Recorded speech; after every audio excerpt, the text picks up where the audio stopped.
welcome back everyone. If those of you who watched the first episode, I talk about the base set ship cards, and so now I'm going to go into talking about the upgrade cards.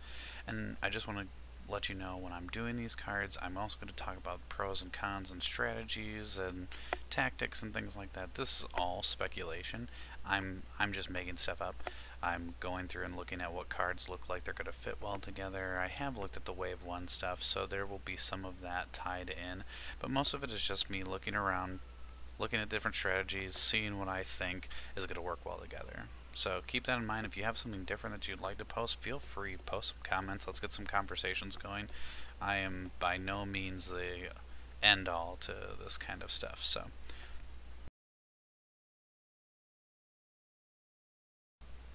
Alright, so the first thing we're going to talk about is the commanders, and these don't have an upgrade slot in the ships. You can put these on any ship, just as their additional costs. So there's a lot of different things you can do. You can put them on different ships that, you know, might be weaker or stronger, or they might be better on some ships than others, so you're just going to have to play around with them.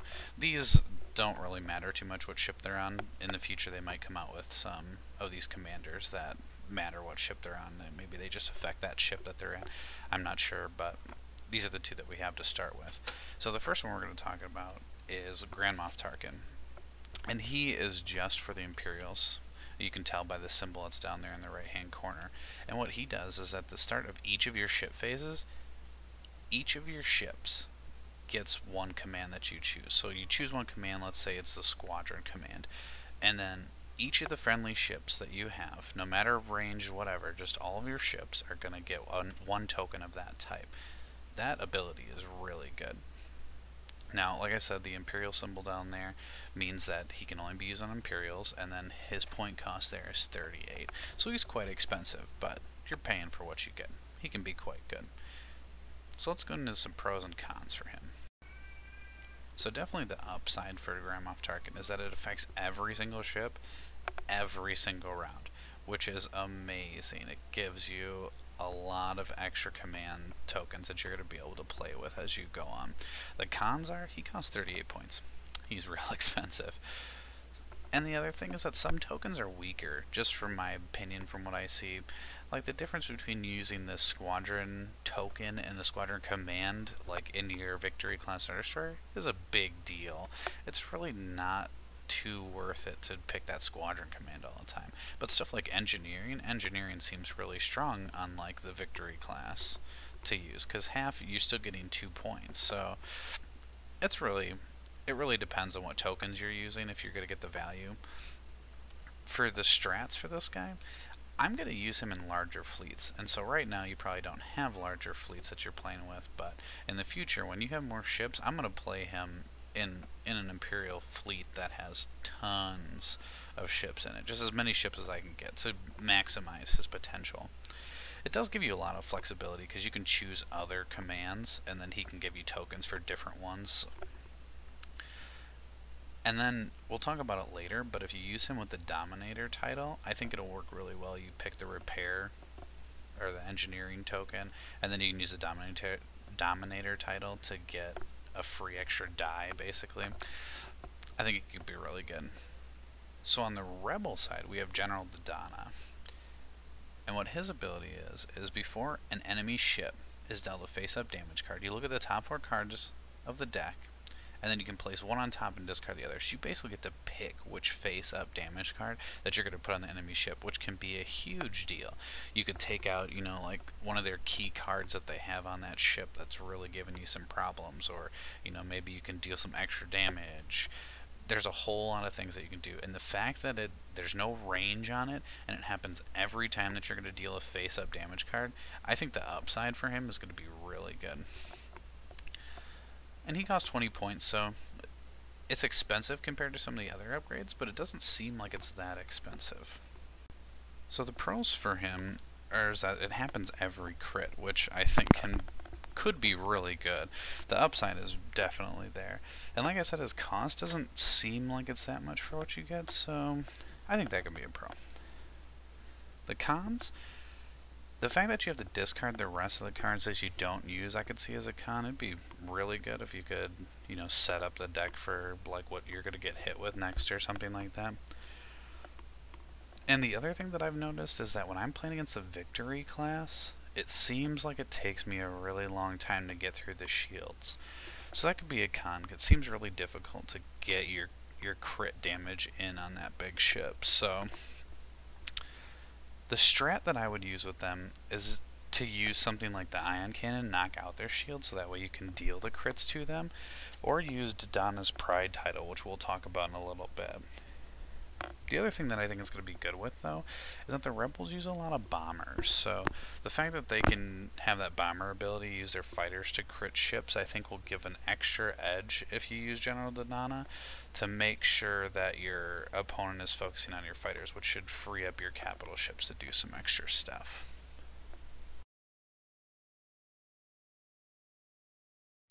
So next here we're going to talk about the titles, and as you can see here, there's one for each type of ship that come in the base set. So the first one we're going to start with is the Victory class one, which is the Dominator. And what that one does is when you're attacking at close or medium range, you can spend up to 2 shields from any of your hull zones to add that many dice to your pool, and it's blue ones. So this only costs 12 points, which seems like kind of like the higher end of the upgrade cards, but obviously a lot cheaper than our commanders. So the pros for this is that you are getting blue dice, and so there's no blanks on that blue die, so you're gonna get something out of it, whether it's an accuracy or a hit or a crit. Being able to boost your attack can be really good, and especially for the Victory class, I find that there's a lot of times when I'm only getting 1 attack out of one of my zones, so being able to boost that is going to be super useful. I also like that you can take the shield hit out of any hull zone. It doesn't necessarily have to be the one that you're using to attack with. Now the cons are, obviously, it costs you shields, so something that makes your ship so hard to be dealt damage, now you're taking away to try to get the attack. So it definitely makes you more offensive, and that can be a con for sure. Another con is it's going to force you to try to repair or move around your shields or that kind of thing to protect your ship a little bit better. And I put the cost of 12 points could be a con. For how much you eat up on your shields to be able to use it, I'm not sure if it's quite worth 12 points, but I haven't played with it yet, so I'm going to hold my judgment off until I really play with it. But some of the strats that I would use with it is to either use with Tarkin, like we talked about, to get that free token to repair your shields every turn, or Yularen, which we will talk about him in a second. He's one of the officers. I think it's really helpful if you're going to boost your rear attack dice, because right now it seems like the Rebels have like no choice but to try to get around behind the Victory class, and it only has 2 red dice back there, so adding that blue die is going to help you take out some of those people who are trying to get around behind you. The other time that I would use it is to like guarantee a kill. If you know that you're close or you need an extra blue die because you want to make sure you get some accuracies, that's a good time, I think, to use it for sure. Alright, the next one I want to talk about is the Redemption title for the Nebulon B. What it does is it lets any ship that's taking the repair command or the engineering command that's within range 1 to 5 or distance 1 to 5 gets an extra point of engineering when they do that. And for reading the rules, you also get to use its own ability. So the ship that the title Redemption is on also gets that extra boost as well. So the pros are that 5 is a long range. The cost seems pretty cheap for what it does, and like I said, it includes itself, which is a huge pro. The cons is you kind of have to focus on a defensive strat if you're gonna be using this, because if you want to get the value out of it, you want to be repairing your ships, and so you might want to be putting your ships in more danger maybe so you can utilize it. I don't know for sure, but I would consider that a con. And the con that I would put is that it makes that ship a target for sure, and on the Nebulon B they're already kind of weak on some of it, so on the sides especially, so it makes it kind of dangerous for that ship for sure. I would definitely use this again in large fleets, and I think it supports the corvettes really well. But definitely, like I said, you definitely need to protect this ship, for sure. And the last one we're going to talk about is for the CR-90 Corvette, which is Dodonna's Pride, which I mentioned briefly when we were talking about General Dodonna. And so what it does is you can spend a blue crit to cancel all the dice for your attack, and you just deal 1 face-up damage card. So the pros on that is that I think the cost is that it's really cheap at 6 points. It's pretty cheap for the abilities, for the titles that you're going to get to do. Another pro is that it goes straight through shields. I mean, you could attack a ship that's full strength and just straight up do the face-up damage card, which I really like. It can be really useful, I think. The cons are that it's only on blue dice, and so really to get the maximum effect, you're going to have to use the weaker version of the Carillion Corvette, which is kind of dangerous because it only has blue dice. It doesn't have any red. The other con that I have is that it cancels everything else, so you really, yeah, you get to go through the shields and all that, but you are only going to do 1 damage, and 1 damage isn't too difficult for an Imperial ship to repair at this point. So you really have to combine it with some other stuff to make sure you're doing extra damage, or to use it at a critical moment to give it that extra, you know, ability on that damage card to cripple their ship or something like that. And like I said, for the strats, I would use it with the Corvette B for sure. You're getting all blue dice in your attacks. You're going to have more opportunities to use it. And then definitely I would pair it with General Dodonna for sure, because not only now are you dealing a face-up crit, but you get to choose which one of the top 4 cards you're going to make it.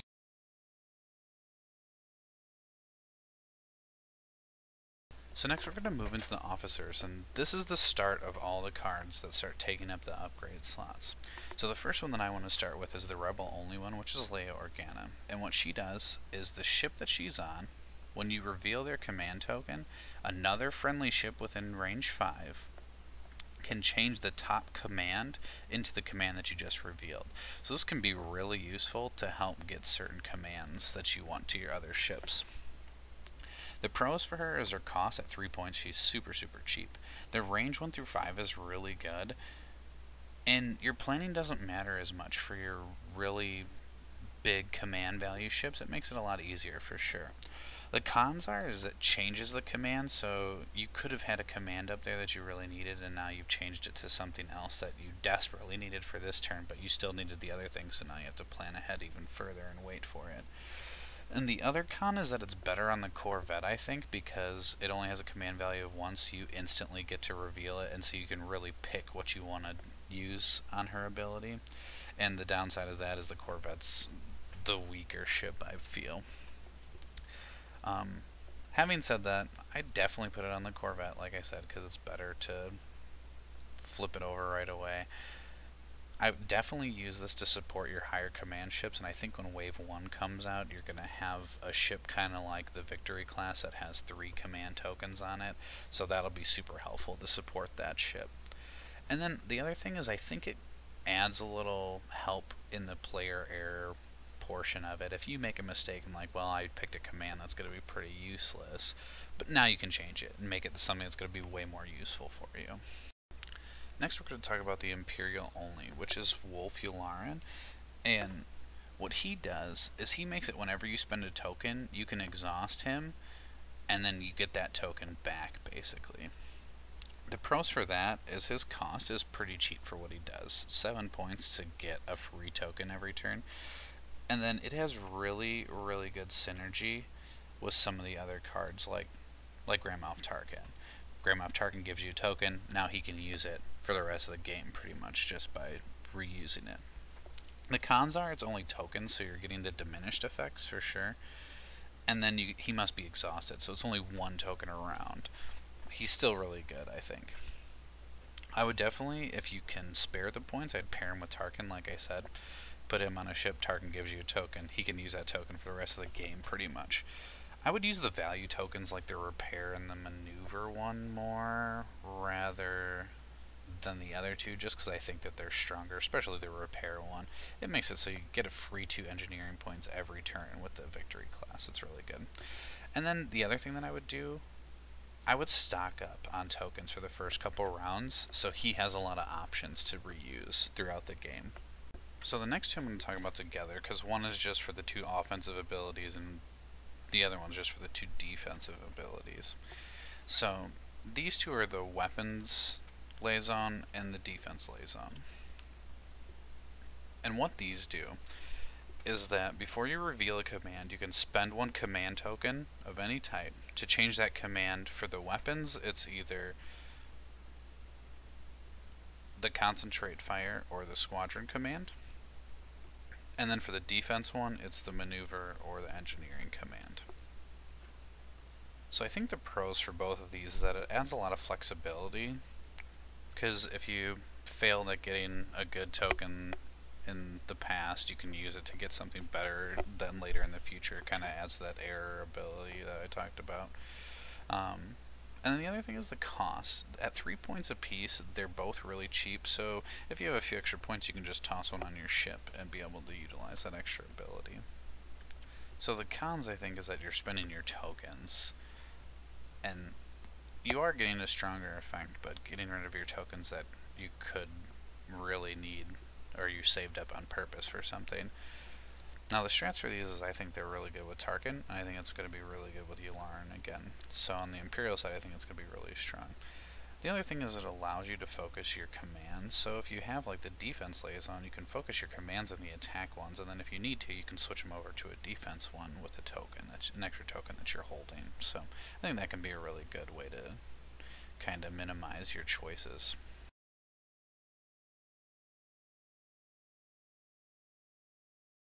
The next one we have is the gunnery team, and that fits in the weapons team category. And what it allows you to do is it allows you to attack from the same hull zone more than once per activation, but you can't target the same ship or squadron out of that hull zone. So pros definitely that you get to attack out of the same hull zone. The cons on the other side is that you can't target the same enemy, and I'm not sure that you're gonna get the value for what you pay for it, but I guess it just depends. Again, I think it's going to be better in the future when you're going to have fleets with more ships in them. And the other thing is the bigger the opposing fleet is, the more benefit you're going to get. So if you're going up against like a rebel fleet that has a ton of little ships, then you're obviously going to have more benefit than if you're going up against a rebel fleet that has 2 big capital ships and that's it.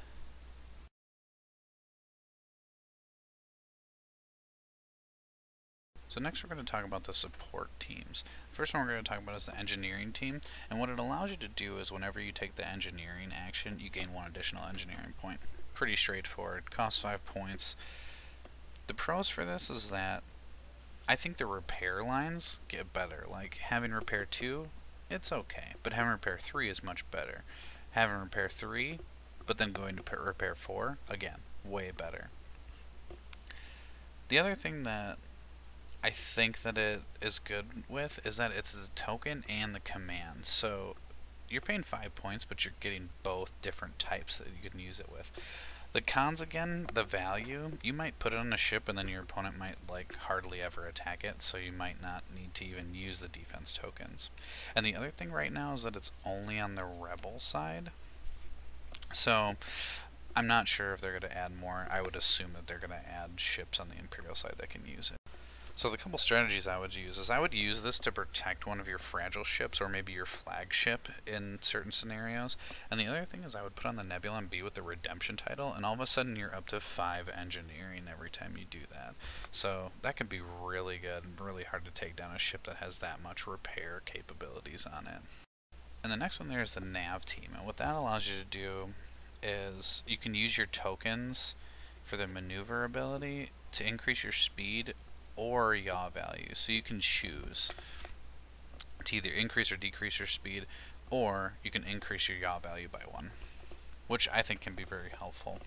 So the pros is that the cost is 4, so it doesn't cost very much, and the yaw value is, I think, really good. It's really good to be able to maneuver your ship and get that extra little turn, and especially some really unique circumstances that can give you a big edge. The cons are, like I said with the engineering team, is that it's rebels only right now. And then the other thing is that it's the token only. So you're paying 4 points, but it's only useful in the tokens. So I'm not sure how useful it's going to end up being. But I'm definitely going to use this with a wave 1 big ship potentially, where I can turn even more on them. and then also maybe on a ship to help retrieve objectives or something like that.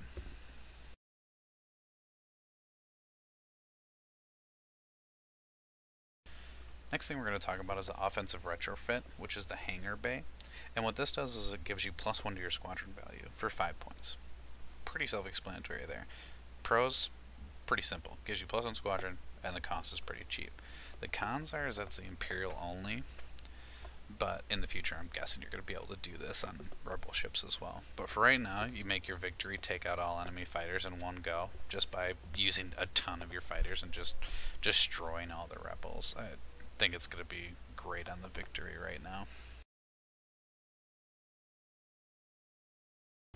Next up we have the defensive retrofit, which is the electronic countermeasures. And what this does is while you're defending, you can exhaust this card to be able to spend a token that your opponent targeted with an accuracy. And that costs 7 points. So the pros for this is it could save your ship. If an opponent has a really accurate attack and has taken out all your defensive tokens, you can be able to save your ship with this card.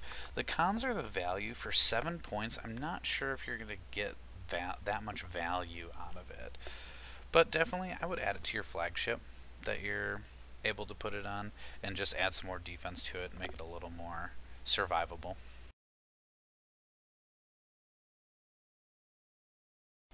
Alright, so next we're going to get into the big guns and talk about the turbo lasers. And the first one we're going to talk about is the enhanced armament. The first thing to note is that it's a modification, and you can only have one modification per ship. This is the only one in the game so far, so it's not that big of a deal, but in the future I'm guessing they're going to add a lot more modification cards. So you have to be careful with that when you're building your fleets, for sure. The rest of what it does is it gives you, on your left and right side of your ship, an extra red die when you're attacking. And for 10 points, I think it's worth it. I really do. The pros are, as +1 red, the reds can do a lot of damage. The cons is that it's only the side, so depending on the ship that you have, it might not be as good. Right now, I think this is usable anywhere. Maybe less so like on the Corellian Corvette, just because of how expensive it is and how fragile that ship is. But it's definitely really good on the Victory class, but again, I think it's going to be good on all of them right now. So the next one is the H9 turbo lasers, and what it does is while attacking you can change one of your die with the face of the damage or the crit icon to an accuracy icon. And for 8 points I think it's pretty good. The pros is that it gives you the +1 accuracy, so if you really need to take out a certain token of an enemy, it can give you that. The cons is that you have to sacrifice your damage to do so, so if you're not doing that much damage, you might not even be able to use this. The value is the other con. It just depends. I'm not sure if you're going to get as much value out of this as you would the enhanced armament, so I think it's just going to depend on your game that you're playing. I think it's definitely useful on ships with lots of dice. Like again, the Victory is going to be pretty good with using it when, especially it's attacking from its front at medium range with the 6 dice. So things like that I think are going to give it a boost.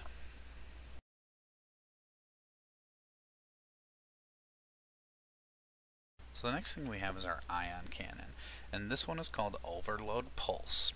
And what it does is you can spend a blue crit to exhaust all of the defender's defense tokens.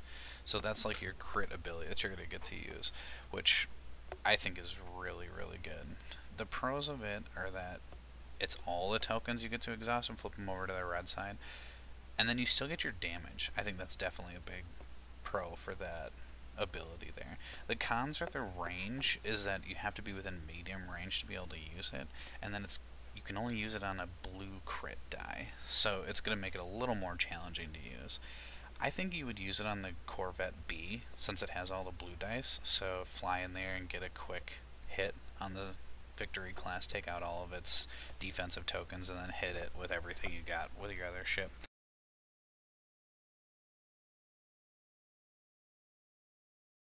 Alright, the last card to talk about here is called Ordinance, and this one is the Assault Concussion Missiles. And what it does is you can spend your black crit ability, and each hull zone adjacent to the defending hull zone suffers 1 damage, so it expands the damage out for you. The pros is that it's a huge damage increase. Instead of hitting for just like 1 damage, you're going to hit for 3 damage. The cons is that the cost of 7 I'm not sure is worth it, because it's very difficult to use your black dice only. You're going to have to be really close to the enemy ship in order to use that. And it's going to be kind of difficult, I think, to do that. Now, having said that, how I would use this is in the ship from Wave 1, the new ship that's coming out for the Imperials. If I'm remembering correctly, it has a new title that allows you to attack after you move. So this could be a really good card when paired with that title. So keep an eye out for that, because I think that could be a really killer combo. I'd like to thank everybody again for watching. Please feel free to comment, like, share, subscribe.